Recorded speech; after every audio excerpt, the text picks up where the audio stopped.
Have the labels that society and others have applied to you seemed limited? Have people tried to put you in a box because of how you look or where you're from? Have you ever thought about how your personal identity has shaped your approach to leadership? Then I'm sure you will enjoy my conversation with Joel Alvarado.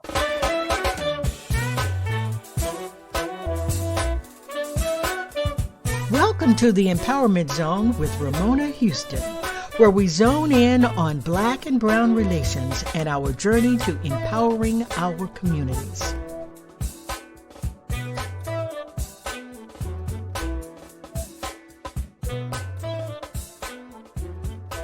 As a Puerto Rican from New York, Joel defines himself as so much more. In this interview, Joel discusses his personal evolution and how, through every phase of his life, he has learned to embrace all of who he is. An Afro-Latino, first-generation college graduate whose career is predicated on social and economic justice, equity, movement work, and transformative leadership, Joel defines himself. Currently, Joel is Vice President of Strategy and Engagement at the Partnership for Southern Equity. Hi, Joel. Welcome to the Empowerment Zone. Hey, Ramona, how you doing? Thank you for the invitation. Man, I'm excited to have you. You've been on my list for a while, and I'm so happy that you accepted my invitation to be on the show. Well, I'm honored and humbled that you asked. And, I'm always eager to have meaningful conversations with people who are doing good work in communities that need that good work to happen. Well, thank you so much. I'm really interested in the topic that you have chosen today, looking at Afro-Latinidad or Afro-Latino identity in the South and exploring that experience. I'm from Texas. I'm an African American, but I grew up with a strong relationship with the Mexican American community, so much so that I identify myself as bicultural in terms of that component of myself of having the Mexican American experience tied into the African American experience. And coming to Atlanta, it's been very interesting to view how Atlanta looks at everything in terms of Black and white. And I have seen the growth of the Latino community in Atlanta since the early 1990s, prior to the Olympics, and this big influx of Mexican Americans into Atlanta as a result of needing labor for the Olympics for construction, and how Atlanta has had a challenging time, and the South in general, really challenging time with the growth of the Latino community in the South.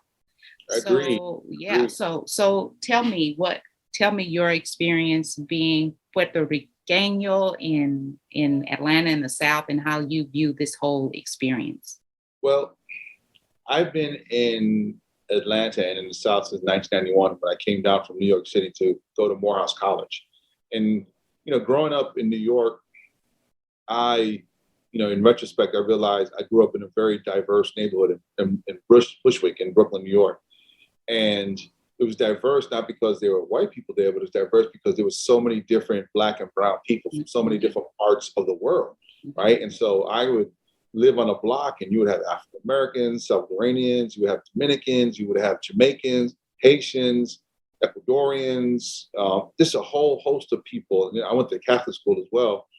And just having all these different communities together, forming one larger community, I was just really blessed. And I didn't realize it at the time, but looking back, I'm like, it was an incredible opportunity just to learn and grow and to really appreciate other cultures, right, at such an early age, as we just enjoyed each other's company and the uniqueness that we each brought to our relationships. And so, my journey is pretty interesting. Growing up in New York, my mom went to high school. Both my parents from Puerto Rico, of course, and came here at different times. My mom came when she was 6, my dad when he was 16. And my mom, graduated from high school, went directly to work.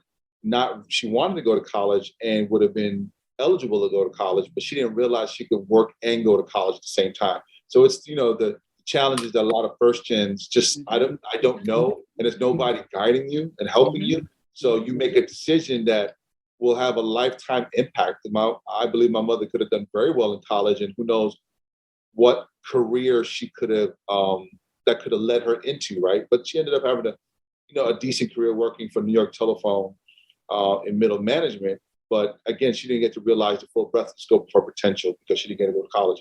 My dad is from what you call the Campos in Puerto Rico, right? He's from Santa Isabel, which is in the south, sort of like the southwestern part of the island. And my grandfather was a pig farmer. And my dad, he grew up poor. And so that's why he came when he was 16 in order to work, in order to help his family and to not be a burden to his family, but to go out and try to find gainful employment.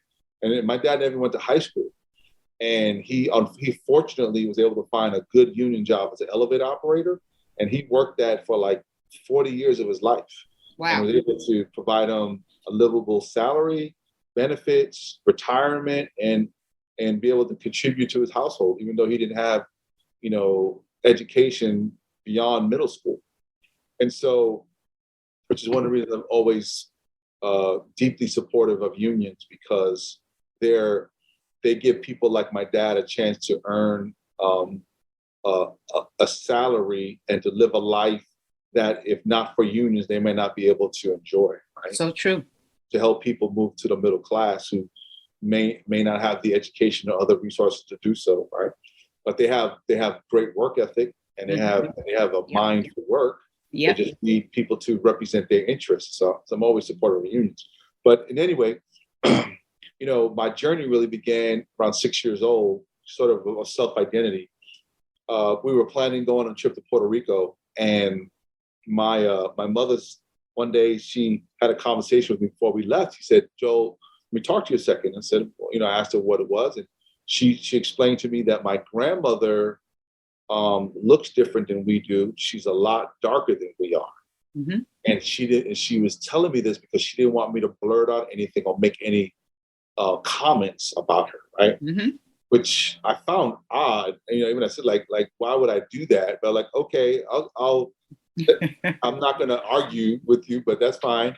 And so we went to my dad's hometown, and I saw my grandmother, grandfather, aunts and uncles, cousins, and they were Black. I mean, not my grandfather. He looks like a typical jibaro, right? Like a jibaro is in Puerto Rico is a person who is African, indigenous, and European, right? Mm-hmm. So they got this red, ruddy color going on, and that was definitely my my grandfather. But my grandmother was very much a Black woman.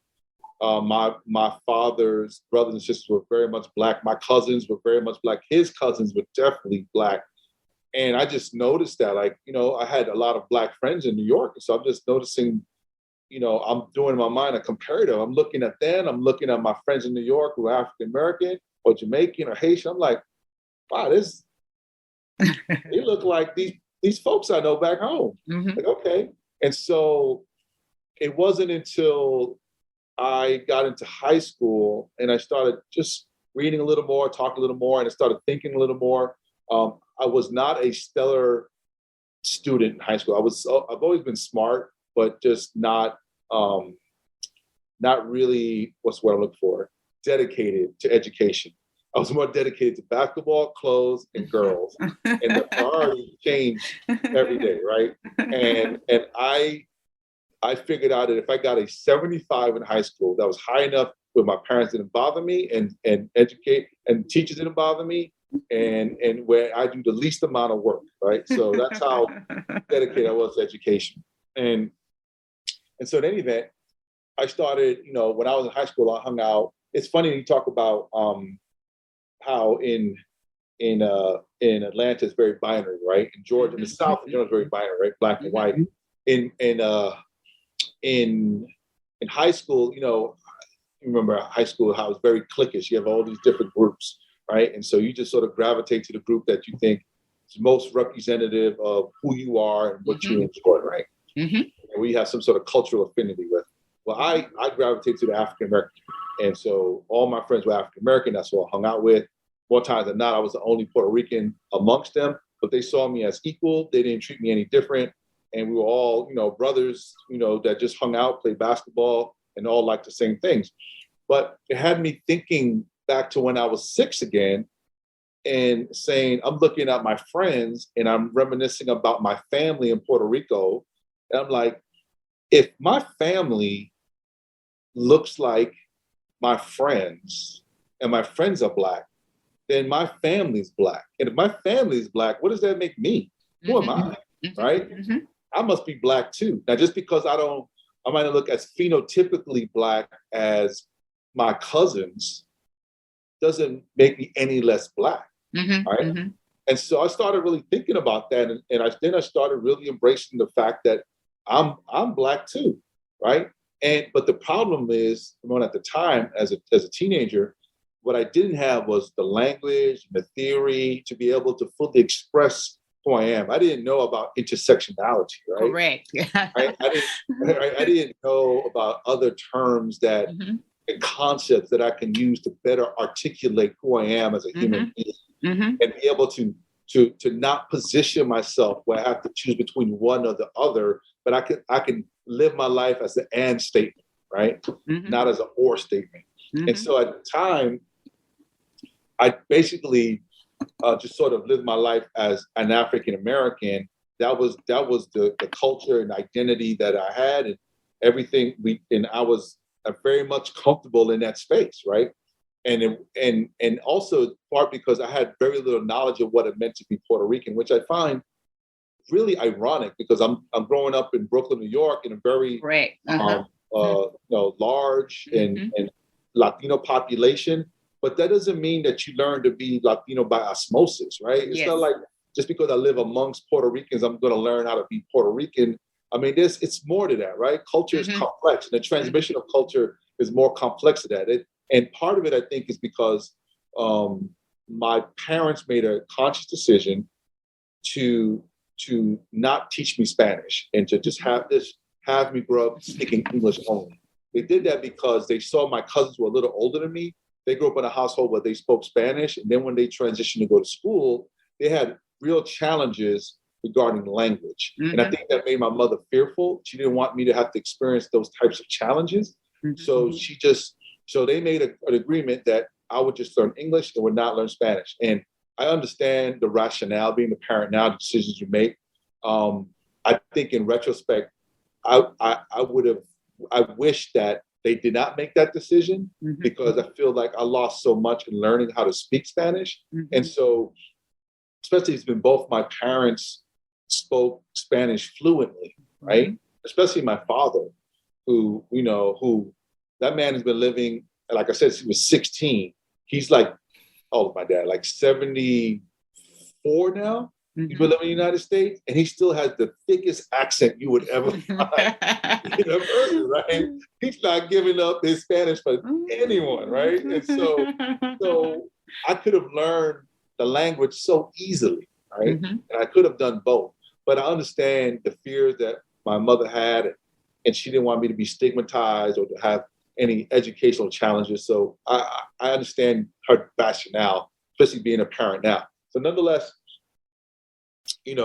going through as I get older and I start to leave high school, I find myself wanting to learn more about who I am, but more from an African American perspective, as a Black male perspective, right? So I read autobiography of Malcolm X. I read Man-Child of the Promised Land. I read, I read books on African American history and culture. I read, books about African civilization. So I'm really leaning into exploring who I am as a Black man. And I also am going through this phase where I wasn't even thinking about going to college. I had no aspirations of going to college, but through positive peer pressure on my friends and teachers in my life, they said, Joel, you're too smart to not go to college. You have to go to college. So I enrolled at Manhattan Community College, and there I started taking history courses. for some reason, I had this idea I wanted to be an engineer. I don't know where that emerged from. I think the premise was that I wanted to build things in developing countries that they didn't have. Like I wanted to give, I wanted to be a servant to people. I thought being an engineer, I could do that. But for some reason, I was not remembering that I'm not the best mathematician. So I don't know what I was thinking about regarding that. But I was taking a lot of history courses, and I was very good at that. And I really enjoyed studying the past because I understood that the past offers context to your present and a roadmap to your future. I understood that we operate in a continuum, and I understand the importance of history. So I loved immersing myself in history and just reading about it, writing about it, discussing it. So eventually I went from BMCC to Queens College, and that was the first time in my life I truly felt like a minority. I was minoritized there. And it really, I was not ready for, I didn't have the skill set and sort of the self-confidence and knowledge of self to be able to stand tall in a sea of white people like that. It was just really, it was my first time being a PWI and being, amongst all these white people. And I found myself relegated always to the Black Student Union. So here I am paying all this money to go to this college, and I end up being in one room every day because that was the only place I felt comfortable, I felt seen, and I felt appreciated, right? And it just, so thank God. And also during this time when I was a janitor at the World Trade Center. And so I was literally cleaning toilets, sweeping floors, mopping floors, throwing out trash. But I realized that I could do more and be more if given the chance. So fortunately, I went to Lincoln Center. There was a college fair. I met a man named Dean Sterling Hudson. He was the Dean of Admissions at Morehouse College. And I shared my heart with him about how I wanted a chance to be able to show what I can do, and just poured out whatever was inside of me, just made a plea for my life. And he looked at me and said, "Joe, let me tell you something. You have something in you that you don't even see in yourself." And I believe Morehouse is the only institution that can pull it out. And he accepted me on the spot right there, no questions asked. And that changed my trajectory. It changed my life, where I'm here talking to you today because that man saw something in me that I didn't see in myself. And he was willing to bet on me. Even though I was a diamond in the rough, I might not have been a diamond. I might have been a piece of coal with maybe a little bit of shimmering light coming out of it that he could see, but I hadn't been fully formed diamond yet, right? When you talk about Dean Hudson of Morehouse College, I mean, that is just an incredible story about how one person can change the trajectory of someone's life. And the importance of education, and for you to end up having the opportunity to be at such a distinguished institution as Morehouse College, and Morehouse College being a place where you could really blossom. Like you said, you didn't know your potential, but Dean Hudson could see the potential in you. Props to Dean Hudson. Absolutely. And there's another individual I have to lift up too, Mr. Philip Mott. He passed away last year. He was extremely influential. He was an English teacher at Murray Bertram High School, where I went to for my sophomore and junior year. He introduced me to so much phenomenal literature. Baldwin and Haley and Douglas, and just so many authors that I was able to read and just appreciate. And he introduced me to Dr. King and Kingian philosophy. He's a second cousin to the King family and to the King siblings.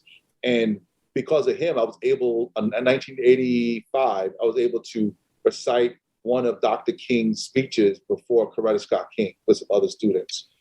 That's it. And I'm so glad you said it. It's important to say their names and recognize these individuals who who make so much of an impact in our lives individually.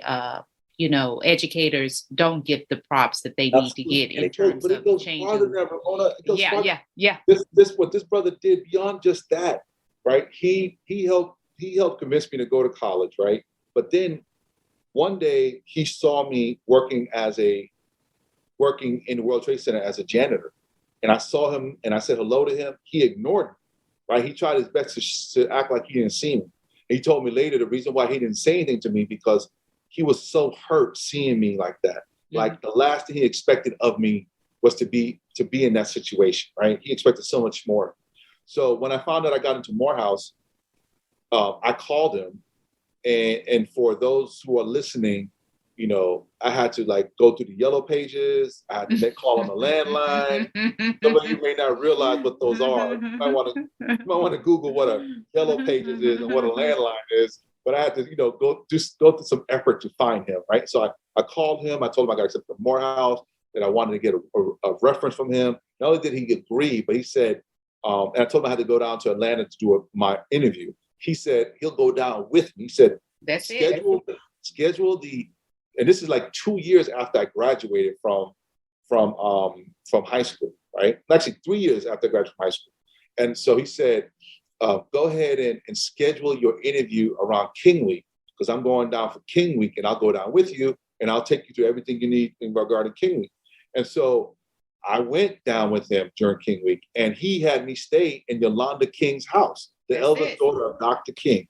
He took me to events and dinners, introduced me to people. I sat in on a meeting, on a talk with young people with Reverend James Orange. I mean, it was just phenomenal experience. And he drove me to Morehouse and sat in the room with me when I had my formal interview. So he was there when I got officially accepted to Morehouse College. So that's why I always lift his name up, because not only did he have an indelible impact on my life when I was in high school, but his willingness to go out of his way to take care of me, to guide me, to help get me to a point where I can start beginning to really understand my potential and really start using the gifts that God gave me in a meaningful way. And so I will always be indebted to that man. And I honor him as much as I can, because teachers matter. And if not for him and not for Sterling Hudson, again, they wouldn't have put me in a position where I could grow and I could realize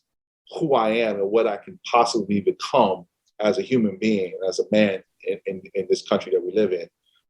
Teachers matter so much. I was fortunate to have some great teachers as well. And my third grade teacher, Miss Bobby Nuss, came to my dissertation defense. Wow. You know, and that was big for me. And shout out to Reverend James Orange. That's one of my mentors while I was in undergraduate school. So yes, teachers matter, and we thank them for their efforts. And those those things that they consider small are big to us, right? Big, huge. It's like, you know, like somebody, you know, being seen, it's becoming kind of cliche when people say that, like, I see you. Mm-hmm. But there's some real resonance to that statement in certain contexts, like where you can go, Invisible Man is a seminal work, right? And Ellison was talking about how we can go through life and not being seen, and really, and not that a person doesn't see you, but they don't see your authentic self, who you really are, right? Mm-hmm. They see what they want to see, a caricature that benefits that person or those people.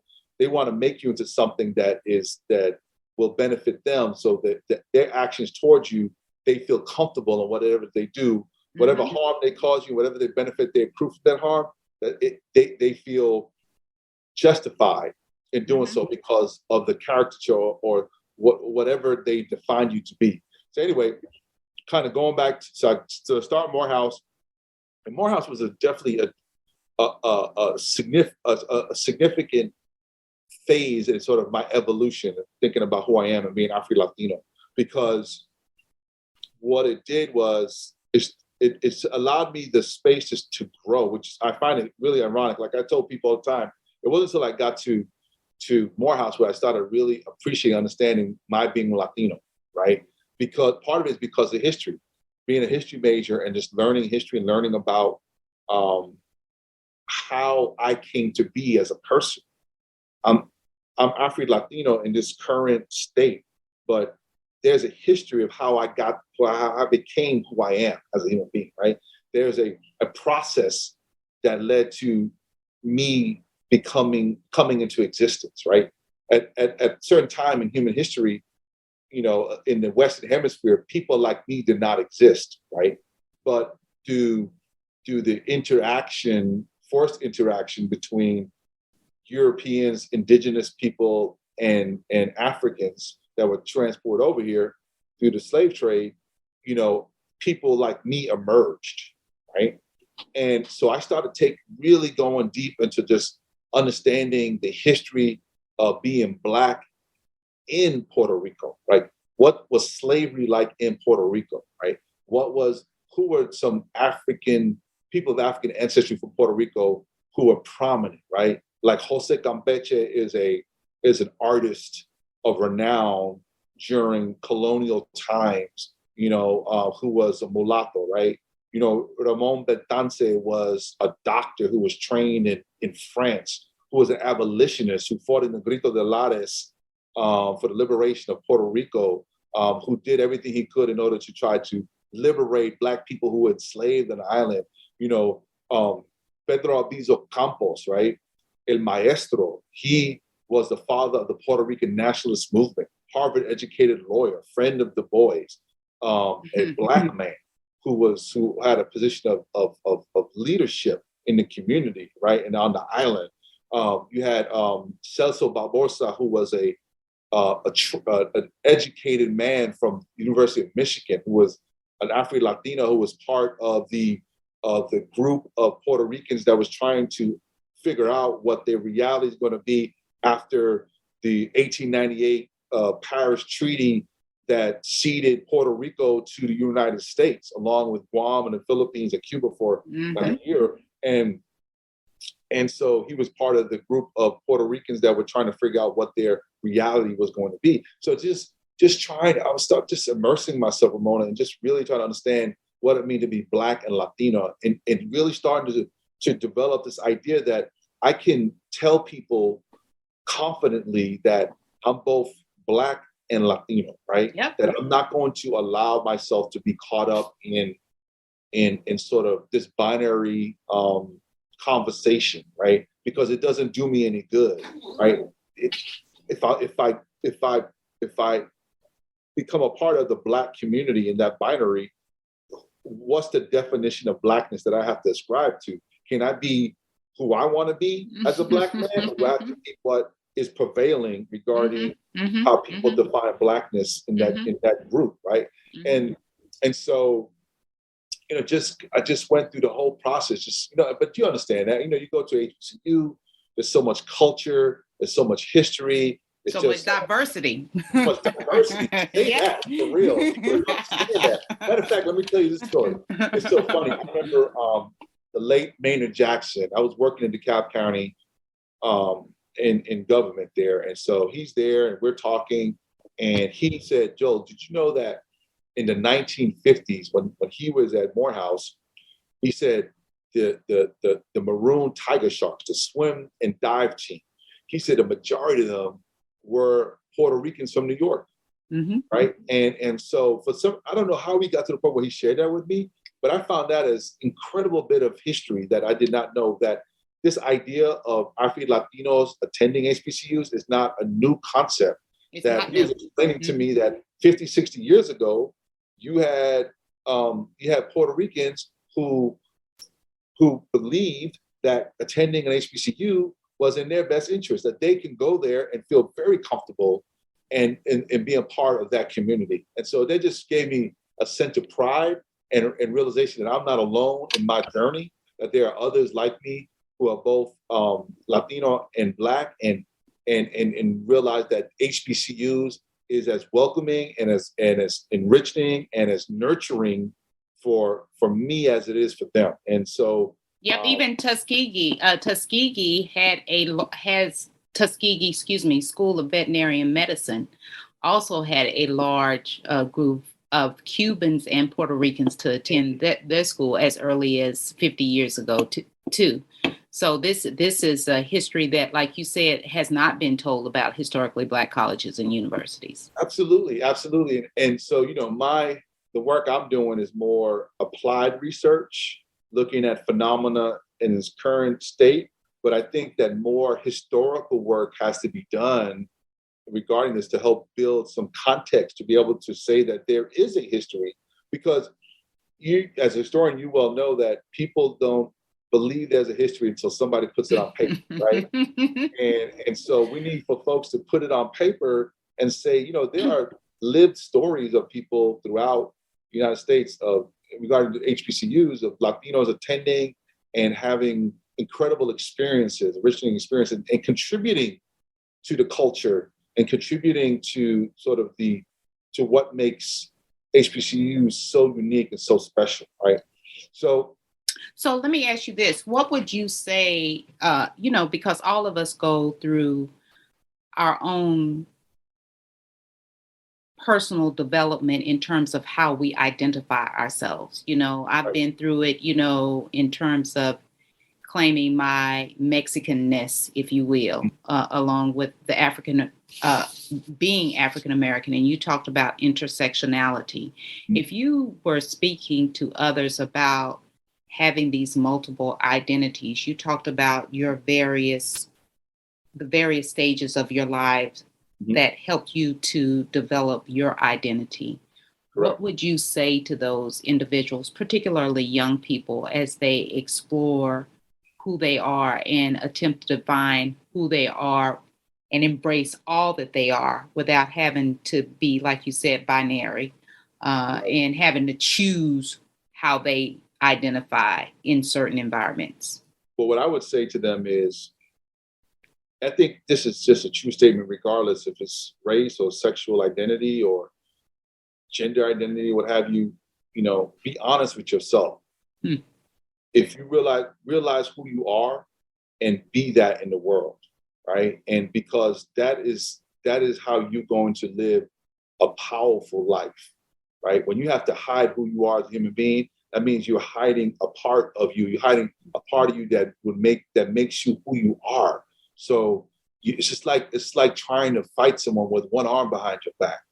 You're putting yourself at a disadvantage. But part of being able to live your truth is really learning what that truth is, learning who you are. You got to do the work. You got to don't come out here talking about I'm Afro-Latino, but not taking the time to study what that means. Pick up a book, you know, learn about your history, learn about your culture, learn about, you know, that which makes you who you are. Learn about those people who have taken the time to express on paper, you know, or in video, or whatever medium you can think of, would express what our reality is like, right? And then what you do is, once you get an understanding of who you are and turn the due diligence of finding out what that means, find community, right? You're not alone. It doesn't have to be a solitary journey. Find people like you who recognize that there are layers to who they are, right? That they're not just one thing, that there are various components within them that are part of what identifies them as a human being. And so find other people who see the world like you do, who are seen in the world like you're seen, right? And who are looking for ways to express to the world who they are as human beings, but find ways to express their humanity in the realest of terms. And I believe that that's happening. It's funny, I'm just in preparation for this podcast, I was just kind of doing some brief research. And there's a really good article that came out like in early May from the Pew Research Center. And they did some research. The census, well, let me back up. The census talked about how there was a significant increase in Latinos who self-identified as Black, right? And I think it went from like 1 million in 2010 to like maybe 2 to 3 million in a span of 10 years. But the research, the methodology that was applied by Pew, they said that there's about 6 million U.S. adults identify as Afro-Latino, right? And a lot of them are either Mexican, or a lot of them are Cuban, Dominican, or Puerto Rican, right? And especially Puerto Ricans. And what I find interesting is kind of, you know, I've had a journey where I've had to really explore internally and externally sort of who I am as a person, right? And I came to a point once I had language and I had concepts and ideas to be able to fully express who I am, to be able to say authoritatively and confidently that I'm Black and Latino, right? And that I'm a Puerto Rican, but in being Puerto Rican doesn't negate me being Black, and me being saying I'm Black doesn't negate me being Puerto Rican. I'm 51, 52, and really now is when people are fully embracing this conversation.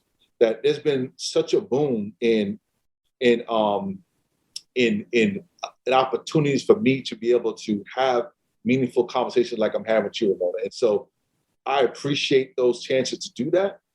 And I hope for the opportunity where people don't see me as a different or an anomaly, but they see me as a human being like anybody else that's normal in the fabric of life that we live every day.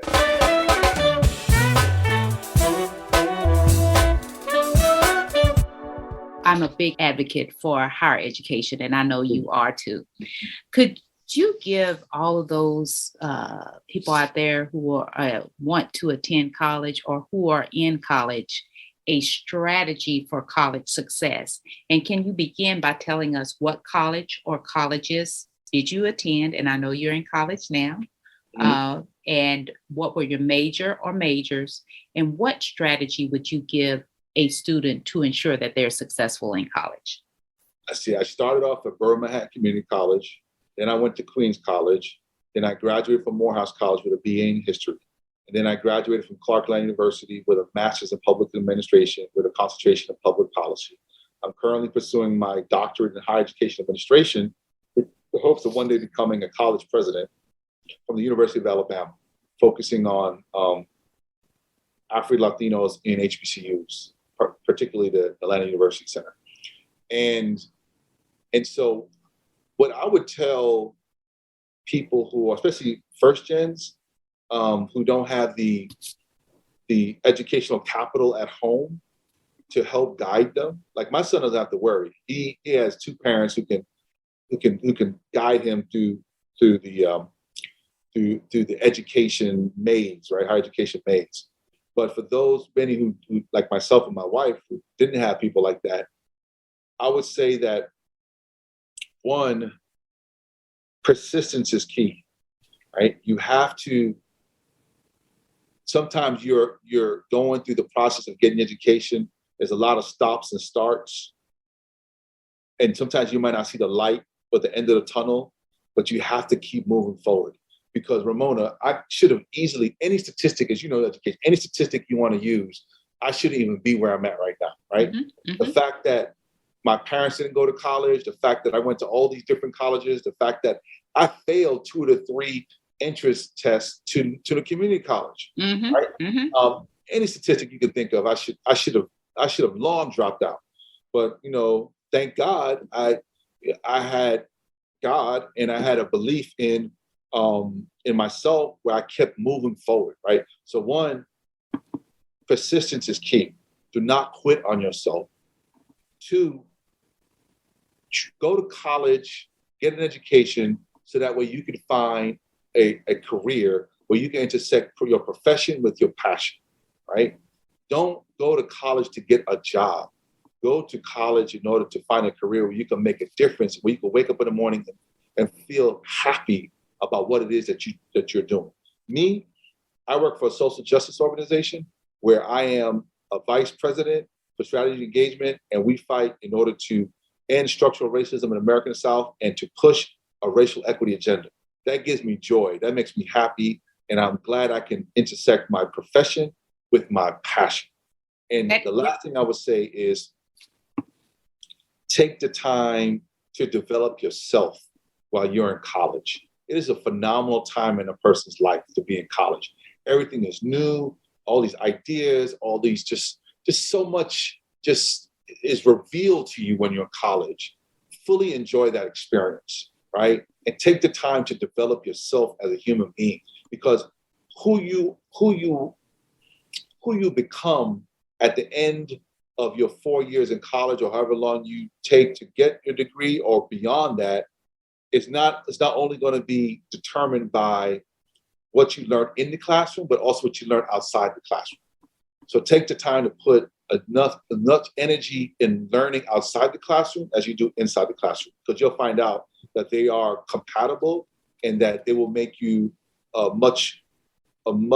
make your experience much more richer and more fulfilling. Love that advice. And I love the fact that you gave advice to first generation students, specifically to be persistent, keep moving forward, don't quit. Second piece of advice, merge your profession and your passion. And lastly, while you're in school, take time for self-development, because your education occurs inside and outside of the classroom. Thank you so much, Joel. It's a pleasure having you. A special thank you to the incredible team of the Empowerment Zone.